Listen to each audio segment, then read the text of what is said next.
Alors, le kilo était composé intégralement d'inédits, d'ailleurs d'où le sous-titre, le kilo et autres inédits, alors que les morceaux choisis sont très majoritairement composés de choses qui avaient déjà été publiées par Tarkos,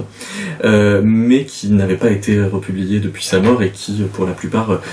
étaient épuisées. Si bien qu'on retrouve quasiment tous les livres qu'il avait fait avant d'arriver chez POL en 1997, et aussi quelques livres qu'il avait fait hors POL et qui n'avaient pas été repris dans le volume que Katia Molnar et Valérie Tarkos avaient publié en 2008, qui était les écrits poétiques. Ce qui fait que même si la logique de composition du livre ressemble à celle du kilo, c'est peut-être davantage la suite des écrits poétiques que du kilo lui-même.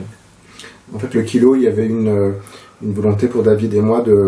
d'avoir un plaisir de lecteur lorsque nous étions en train de chercher les archives, de fouiller dans les textes inédits de Tarkos qui sont conservés à l'IMEC, d'avoir un vrai plaisir en fait de lecteur et de lecture qui prédominait un peu la manière dont on avait construit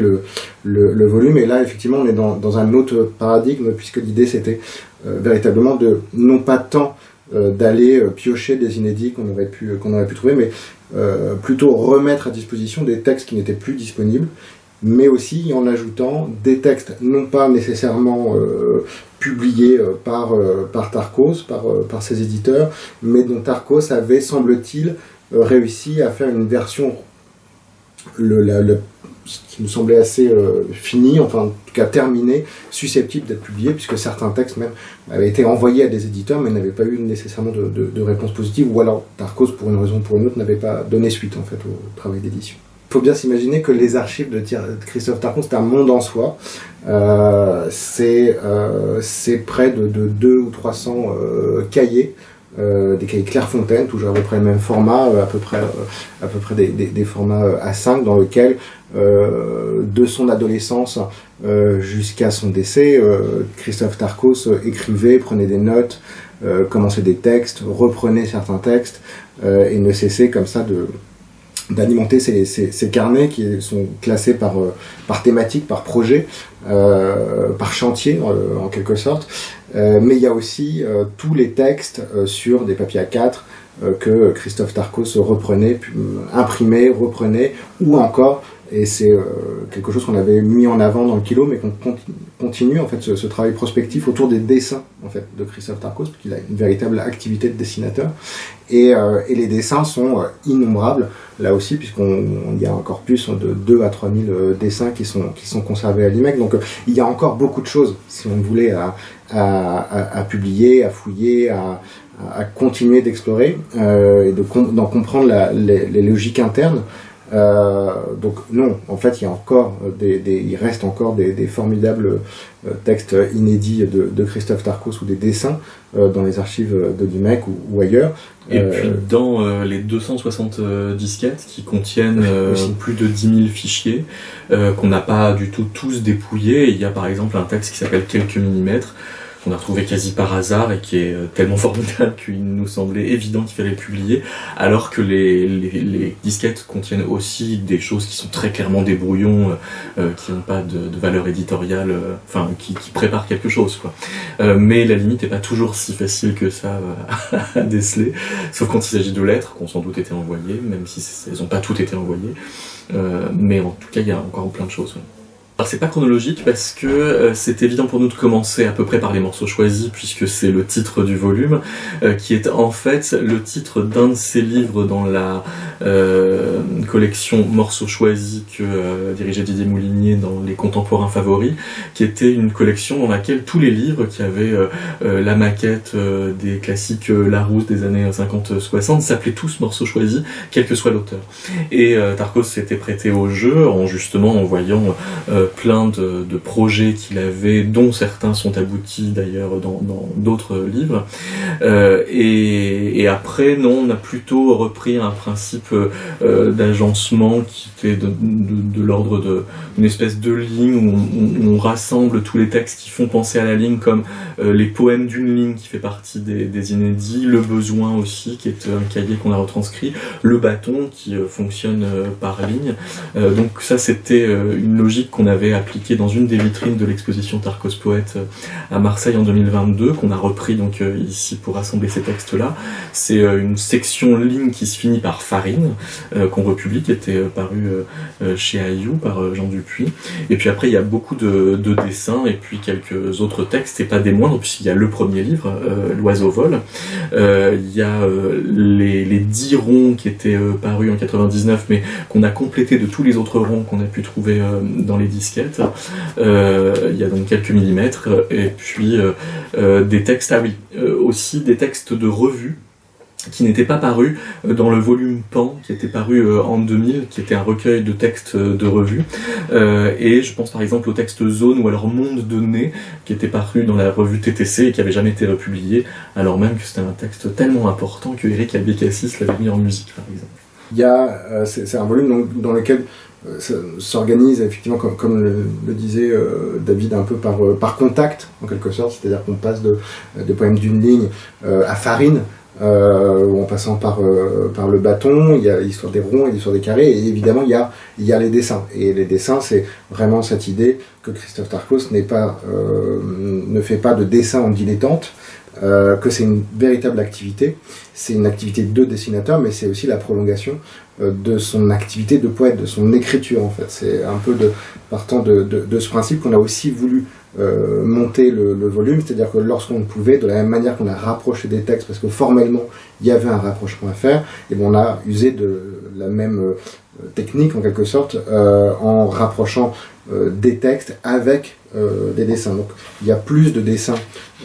qu'il n'y en avait dans le volume Le Kilo. Il y a des calligrammes, les lecteurs de Tarkos connaissent les calligrammes, donc on en a retrouvé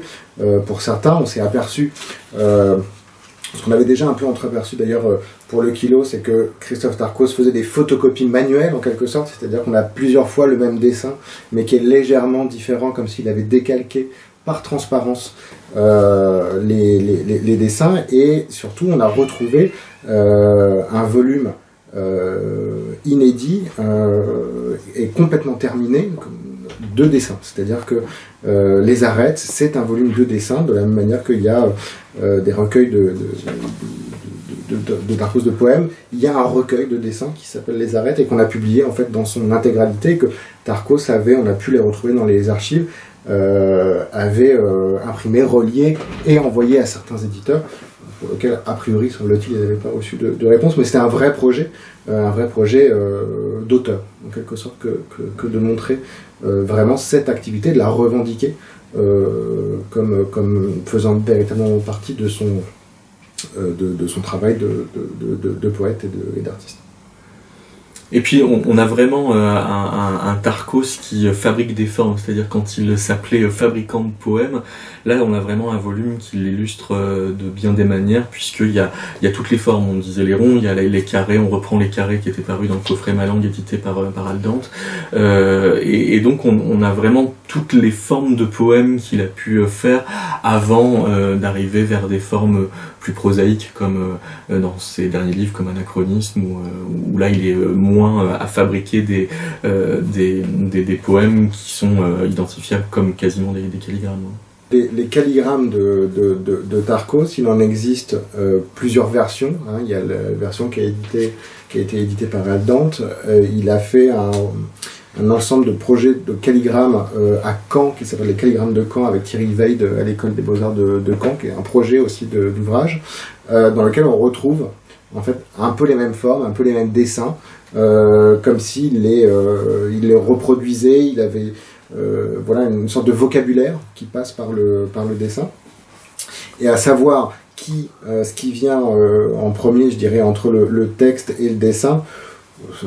je serais bien incapable de répondre, mais je dirais qu'à la limite, c'est pas tant ce qui nous intéresse. Ce qui nous intéresse, en revanche, c'est bien plutôt le fait que, sans doute, dans la manière dont il organise le dessin, dont il organise la page, entre le graphisme, que ce soit du trait qui dessine une forme ou la ligne écrite, finalement c'est un peu une sorte de même mouvement, c'est une même manière de procéder, comme si l'un continuait l'autre, mais sans qu'il y ait la primeur essentielle d'abord au dessin ou d'abord à l'écriture. Je pense que ça participe d'un même geste, donc la question de savoir qui vient en premier me semble pas être nécessairement la bonne réponse à trouver. Parce en général, chez Tarkos, le contenant et le contenu ont à peu près les mêmes rapports que le dessus et le dessous. On peut le dire comme ça. C'est très important que ce soit différent, mais c'est de toute façon intriqué et pas séparable. Donc. Lorsqu'il écrit un poème manuellement, avec un outil scripteur, comme on dit, et qui revendique la place de ce poème de cette manière-là, sans le retranscrire à l'ordinateur et à jouer avec des typographies, il y a une véritable, semble-t-il, volonté en fait d'affirmer en fait le trait comme dessin en fait, et le poème comme dessin du coup. Tarkos a adoré, semble-t-il, quand on regarde les disquettes, on parlait de David tout à l'heure, ou même les différentes éditions, il avait un soin très particulier à la typographie et au choix en fait des enjambements pour certaines typos, de la mise en page évidemment, ça on le voit de manière très claire avec les ronds et les carrés. Donc on peut le fait que Tarkos revendique la visibilité en fait du trait réalisé avec son stylo, ça montre bien en fait que c'est une question pour lui qui est absolument essentielle et que finalement il doit sans doute se rendre compte, et on le voit en feuilletant les cahiers, que finalement entre le dessin, entre la forme dessinée et la ligne, l'ensemble de mots qui formerait une phrase, c'est la même chose en fait, c'est le même exercice, d'abord c'est le même outil puisque Christophe Tarkos dessine avec le même stylo lequel il écrit en fait, donc il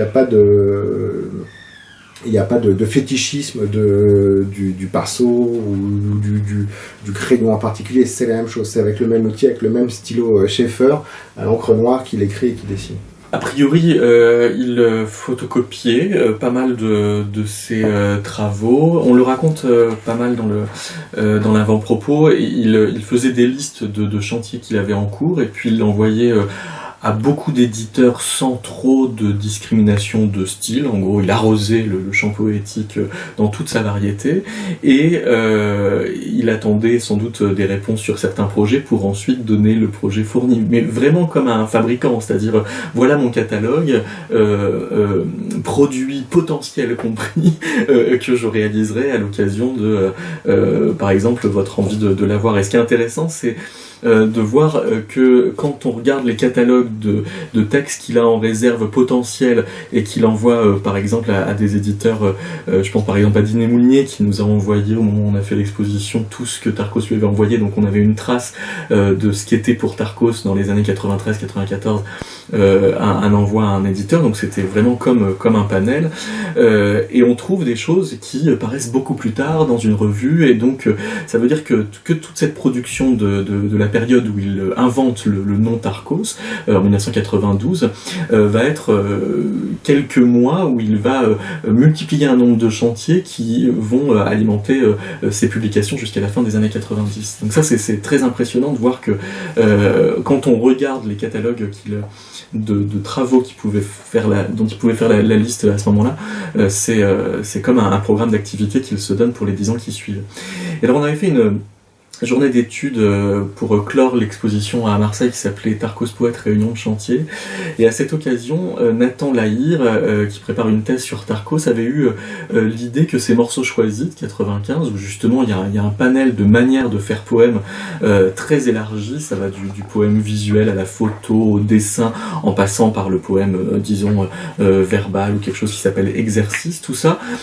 pour lui c'était comme une espèce de carte de visite où il montrait à tout le milieu poétique, regardez comme je sais tout faire. Je sais faire de la poésie visuelle, je sais faire de la poésie sonore, je sais faire de la poésie objectiviste, je sais faire des dessins, enfin. Et j'aime bien cette idée parce que toute même la variété typographique qu'on trouve dans cette section qui s'appelle Morceaux choisis, elle incarne comme ça, comme il fabrique ses livres en associant différentes poétiques, et donc il n'est pas à essayer de choisir un camp, il est plutôt dans une sorte de polyphonie de gestes comme ça qu'il arrive à contenir dans une même ligne, quoi. Contenu et contenant, c'est ce que disait David tout à l'heure, c'est que la forme est aussi importante, peut-être même plus parfois, que le contenu lui-même. Enfin, il y a vraiment une volonté pour lui d'avoir un véritable parti pris typographique, et ça, c'est vrai que dans l'élaboration du volume, c'est quelque chose avec lequel on a tous été très attentifs, d'essayer de respecter au plus près en fait les typographies de Darcos et les mises en page. Au point que pour les carrés, par exemple, on a bien fait attention à ce que le point final soit à la fin de la ligne, de la dernière ligne, pour que le poème soit un carré. Donc Anthony Delbecq a fait un travail de composition en regardant les livres originaux pour que ce soit la police la plus proche, le nombre de lignes et le nombre de lettres par ligne qui soit aussi au plus proche de l'original, puisque la mise en page avait une valeur octoriale, et ça on le sait notamment depuis la composition de Oui, qui était son premier livre chez Aldant, dont de la même façon on avait respecté la typographie quand on avait publié Écrit poétique en 2008, enfin quand Valérie Darcos et Cathy Molnar avaient publié Écrit poétique. En fait, c'est un des rares dessins dans les morceaux choisis qui est une espèce de bout de légende associé au dessin, ce qui lui donnait une valeur quasi synthétique de ce qu'on peut trouver dedans. C'est-à-dire un organisme dont dépasse plein de petites choses plus ou moins identifiables, et puis quand même des éléments pour tenter de s'y repérer à peu près, à condition de rentrer dedans. L'idée, c'était pas tant c'est de la même manière que le dessin qui est sur la couverture du Kilo est un dessin emprunté par Darcos. Là aussi, c'est un dessin emprunté, mais qu'il détourne, qu'il sort en fait de son contexte, pour montrer combien Darcos aussi regarde beaucoup. On l'a vu dans les archives, tout ce qui est documentation technique, donc là sûrement de la documentation agricole, patate, mais voilà, c'est quelque chose qui le nourrit, qui l'intéresse, qui le réinterprète et dont il se sert en fait pour, même si après ça se voit pas nécessairement dans les textes ou dans les dessins, mais voilà, qui sert de base en fait à un travail qui continue d'explorer et de revoir les formes et de rejouer avec les formes sans cesse. Surtout une pomme de terre, non? C'est surtout une patate. Mais c'est déjà... Enfin, moi je pense que c'est essentiellement une boule. C'est-à-dire une boule qui demande encore à être pétrie pour être un peu plus parfaitement une boule, mais dès lors qu'elle serait parfaitement une boule, elle pourrait devenir comme un kilo. Mais peut-être que c'est un sac fermé, et que finalement la patate est un sac fermé. Ou alors un bidon mou. Peut-être un bidon mou avec l'air qui circule et qui semble comme prêt à sortir. C'est possible. Tout est possible. Mais la vie est une saucisse, comme disait Christophe Darcos, fermée par les deux bouts, donc on peut aussi supposer que c'est ça peut être une espèce de saucisse. Une espèce de saucisse compacte. Une saucisse apéro.